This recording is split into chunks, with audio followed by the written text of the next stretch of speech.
Gas कटरने ATM machine cut करून पैसे चोरणाऱ्या आंतरराज्य टोळीला लातूर पोलिसांनी अटक करून 12 लाखांचा मुद्देमाल केला हस्तगत।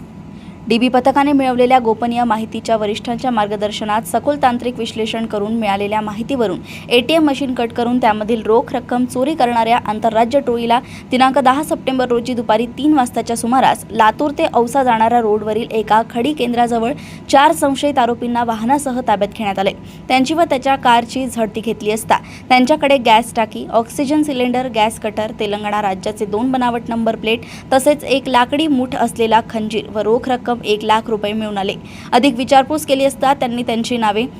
आस मोहम्मद फजरुद्दीन, मुस्तकीम आमीन, हमीद हबीब खान, लिखिमन हुरी असे असल्याचं सांगून तालुका भरतपूर राजस्थान येथे राहणारा त्यांच्या टोळी प्रमुखाच्या सांगण्यावरून उदगीर येथील एटीएम गॅस मशीनने कट करून त्यामधील रोख रक्कम 1 लाख रुपये चोरी केल्याचं कबूल केले। सदरची चोरी केलेली रोख रक्कम 1 लाख रुपये, gas cylinder, oxygen cylinder, gas cutter, खंजीर तसेच गुन्ह्यात वापरलेली कार